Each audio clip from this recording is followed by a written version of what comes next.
hormati Ibu Sofia Berarti SPD ECD sebagai dosen pengampu mata kuliah filsafat pendidikan dan teman-teman semua yang kami banggakan. Kami akan mempresentasikan materi dengan judul protein. Sebelum masuk pada presentasi, perkenankan kami untuk memperkenalkan diri. Saya Vera Mandilo dan teman-teman saya. Saya Misti Laki. Saya Saya Muhammad Kadir. Baik, untuk mempersingkat waktu kita masuk pada materi. Pengertian protein. Protein merupakan makromolekul yang terbentuk dari asam amino yang tersusun dari atom nitrogen, karbon, dan oksigen. Beberapa jenis asam amino yang mengandung sulfur atau metionin, sistein, dan sistein yang dihubungkan oleh ikatan peptida. Materi selanjutnya akan dibacakan oleh Reva.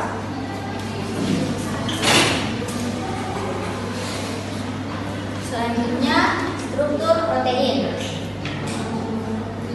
Struktur protein adalah organisasi 3 dimensi dari molekul protein.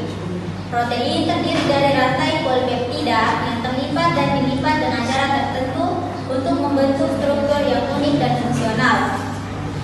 Terdapat 4 tingkat struktur protein, yaitu pertama, struktur primer atau urutan asam amino dalam rantai polipeptida merupakan dasar dari protein. Yang kedua, struktur detik, bentuk lokal yang terbentuk dari interaksi antara asam amino yang berdekatan.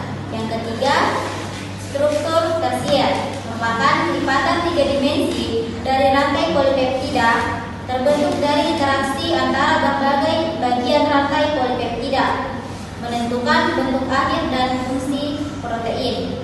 Dan yang keempat, struktur quaterner, merupakan interaksi antara beberapa rantai polipeptida untuk membentuk protein kompleks. Selanjutnya akan dibawakan oleh Yanti.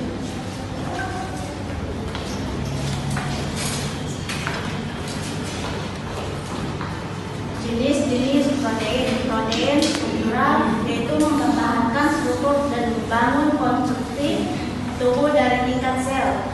Protein pengikat, menyimpan asam amino dan ion logam yang dibutuhkan dalam tubuh.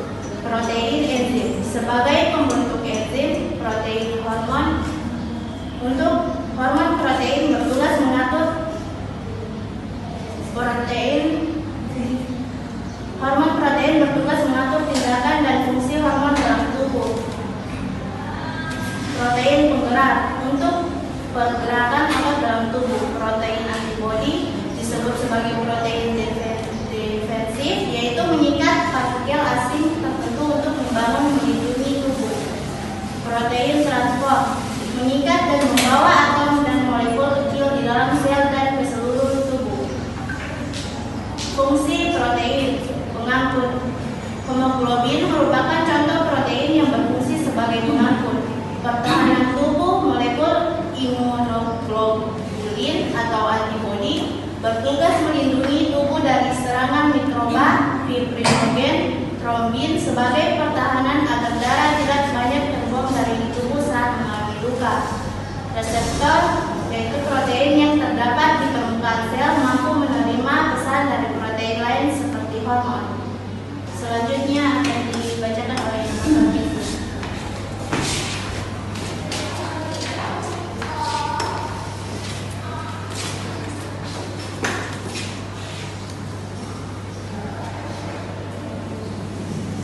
Yang terlanjut pada metabolisme protein.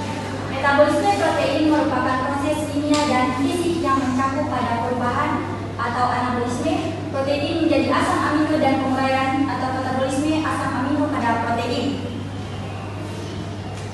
Faktor metabolisme protein, yaitu yang pertama sumber protein, yang kedua ukuran partikel, ketiga suhu dan pH, kelenjar pencernaan, jumlah makanan yang dikonsumsi, ukuran dan umur organisme hidup, serta perlakuan terhadap bahan makanan sebelum atau pada saat prosesi. Pada saat ini saya akan menjelaskan mengenai proses metabolisme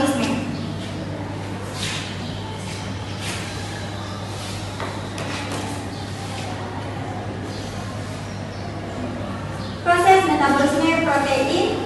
Yang pertama, makanan yang kita makan akan masuk ke dalam mulut, lalu mengalami proses pencernaan secara kimiawi dengan enzim dan mekanik dengan dikunyah. Lalu setelah itu akan masuk ke lambung yang mengandung asam klorida, enzim dan pepsin.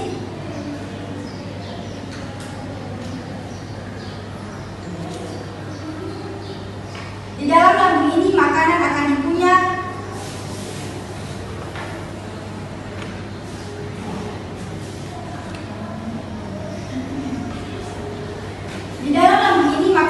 dirubah pH-nya menjadi 1,5 sampai 3,5. Setelah penurunan pH, enzim pepsin akan memecah molekul protein yang besar menjadi rantai pepsida atau asam amino pembentuknya.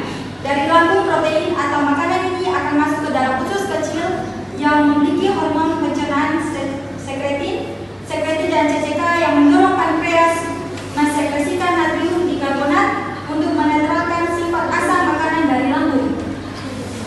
Karena sifat asam ini dapat merusak usus halus, lalu proses pencernaan protein dalam usus halus atau usus kecil disebut dengan proteolisis.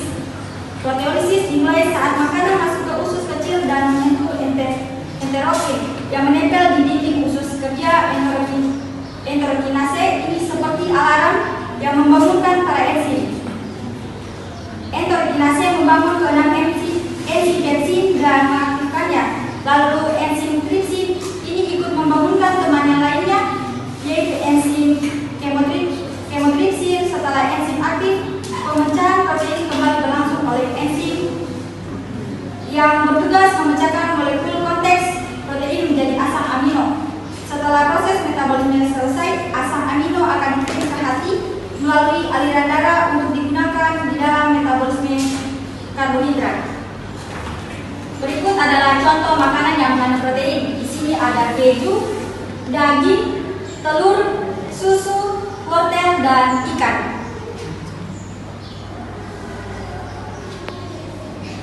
Kita lanjut pada fungsi metabolisme protein yang akan dibawakan oleh Fadil.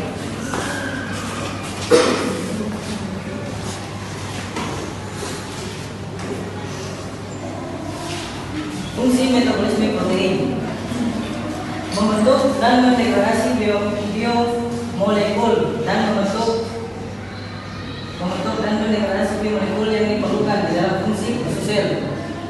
Memperoleh energi kimia berasal dari degradasi sel makanan. Mengubah molekul nutrien menjadi prekursor unit pembangun. Makromolekul nutrien menjadi prekursor unit pembangun makromolekul sel. Menggabungkan unit-unit pembangun menjadi protein, asam nukleat, lipid, polisakarida, dan komponen sel lainnya. Demikian presentasi dari kelompok kami. Kita masuk pada sesi tanya jawab. Kami membuka 3 pertanyaan. Silakan.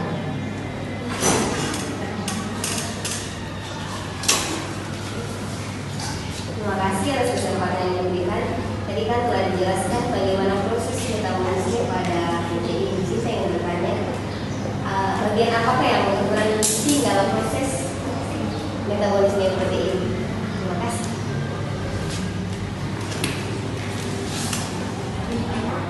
Tadi dalam materi dikatakan tentang adanya organisasi 3 dimensi dari molekul protein. Bisakah kelompok menjelaskan apa itu organisasi 3 dimensi dari molekul protein? Baik, terima kasih atas kesempatan. Saya ingin bertanya, jenis ikatan apa yang bisa ditemukan pada struktur primer suatu protein? Ini jenis ikatan apa yang bisa ditemukan pada struktur primer suatu protein? Ya baik, terima kasih atas kesempatan. Saya akan menjawab pertanyaan dari bisnya mengenai bagian apa yang paling terpenting dalam proses metabolisme protein ini. Yang kita ketahui bersama bahwa semua bagian mempunyai bagian terpenting. Contohnya organ dan sistem yang berperan penting dalam metabolisme protein itu sendiri, yaitu salah satunya sistem pencernaan. Di mana sistem pencernaan bertanggung jawab untuk memecah protein menjadi asam amino. Proses ini dimulai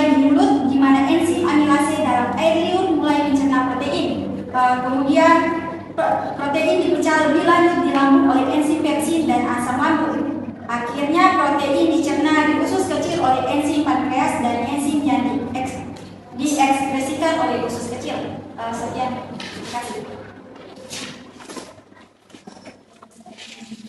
Baik, terima kasih atas kesempatannya. Izinkan saya menjawab pertanyaan dari Vita, yaitu jelaskan apa yang dimaksud dengan organisasi 3 dimensi dari molekul protein. Organisasi 3 dimensi dari molekul protein merujuk pada struktur 3 dimensi yang dibentuk oleh atom-atom dalam molekul protein.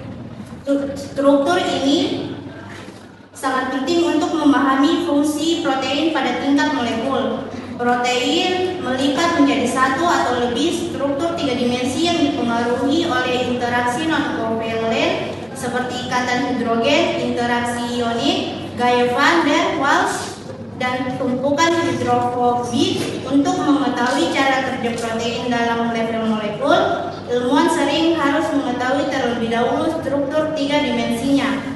Struktur 3 dimensi protein dapat dijabarkan dalam 4 tingkat yang berbeda. Yang pertama, struktur primer atau urutan asam-asam amino dalam rantai polipeptida. Yang kedua, struktur sekunder, substruktur lokal teratur dalam rantai utama seperti helix, alfa atau lembaran beta. Yang ketiga, struktur tersier, struktur 3 dimensi yang dibentuk dari struktur sekunder yang melipat bersama. Dan yang terakhir adalah struktur kuaterner atau gabungan dari satu atau lebih rantai polipeptida yang beroperasi sebagai satuan-satuan. Terima kasih. Terima kasih atas kesempatan yang diberikan. Saya akan menjawab pertanyaan dari Natalia. Jenis ikatan apa saja yang ditemukan pada struktur primer protein? Struktur primer protein adalah urutan asam amino yang membentuk protein. Ikatan yang ditemukan pada struktur primer protein adalah ikatan peptida yang menghubungkan asam amino satu dengan asam amino berikutnya dalam urutan. Ikatan peptida dibentuk melalui reaksi kondensasi antara asam amino, di mana asam amino pertama melepaskan kelompok hidroksilnya dan asam amino kedua melepaskan kelompok amino, menghasilkan ikatan kovalen antara dua asam amino. Ikatan peptida sangat penting dalam pembentukan struktur protein dan memungkinkan protein untuk melakukan fungsi-fungsi yang spesifik. Demikian presentasi dari kelompok kami.